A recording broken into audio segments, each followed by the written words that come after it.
Welcome to another progress report for the Foundation. This week I continued working on the combat portion of the game. I came to some interesting conclusions about how to do different things, added in some various visuals and the kind of basic structure of turn order. A lot of this will be familiar for people who've played the XCOM games before, but let's check it out and go. So first of all, camera didn't change much, but I wanted to show you that I have an actual line of sight system going right now. Before I just had that big giant black plane floating over the top, but now you can see that the vision is mapped out.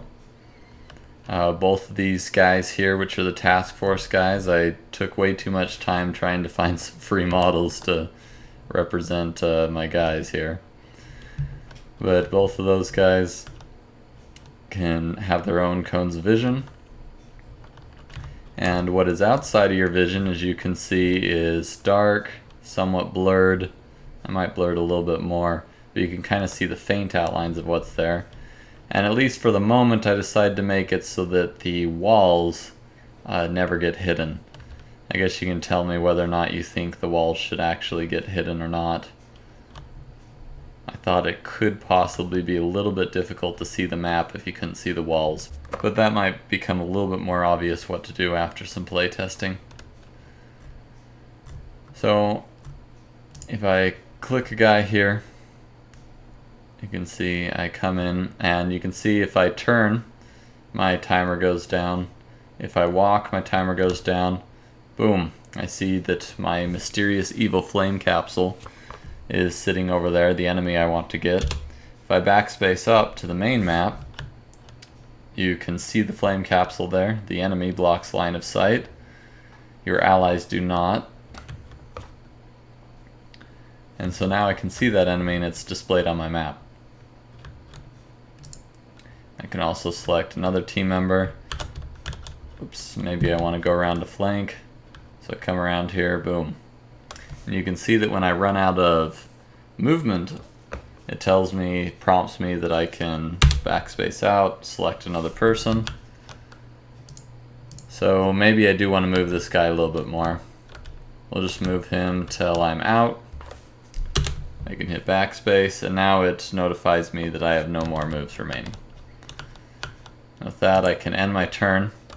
And I just realized as I clicked end my turn that I forgot to have it reset the no moves remaining on this screen. But if I go here, you can see that my movement points are refreshed and I can go and have another turn. And yes, I can clip like crazy right now with the camera, but these are just placeholder guys until I model or get something else. See, they're pretty darn basic. Probably spent way too much time implementing that. Well, there's a little bit more of the view of some of the gameplay and the turn structure. As you may have noticed, there weren't any other squad members that I was ordering around.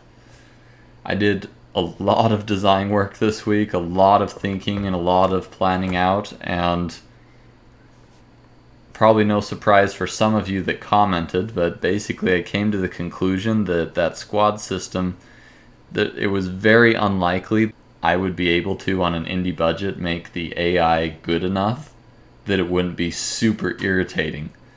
Because if things go wrong, that'll be in your way, it'll clutter up space, you won't be able to move it to unclutter the space.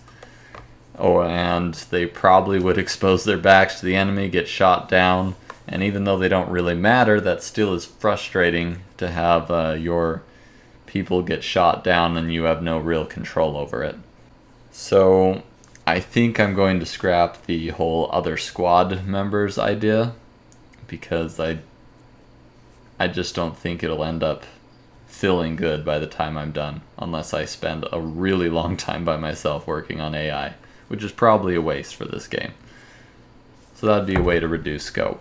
Now I could reuse some of those ideas of squad members by just having more controllable people that spawn with your squad leaders. That way you still have exact control over them, but they won't clutter your personnel screens with dozens and dozens and dozens of people that you can't really get attached to. Because I don't want you guys to be micromanaging a million different people. I'd rather keep those numbers a little bit smaller so you can get a little more attached to those that you do have. But I still think that the first person view will be kind of fun. And I've been trying to mock up a tiny bit of the UI here. You'll have to tell me what you think. I'm sure you've noticed it. I thought it might be fun to do it as if it was a helmet cam, so that's why I have kind of the camera overlay look here.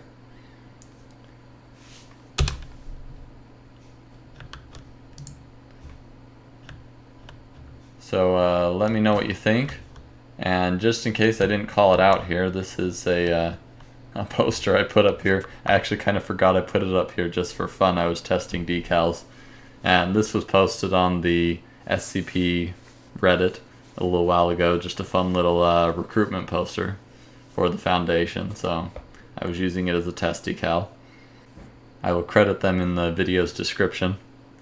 But yeah, I thought it was a fun little poster, and I hope that this ends up being a way that this game can help showcase and bring together lots of various creations from all kinds of people all over the wiki together into this game. I think it would be fun to be able to pull just all kinds of things together into this project and let it be a real showcase of all the talents that people have. So let me know what you think, and I will talk to you next week.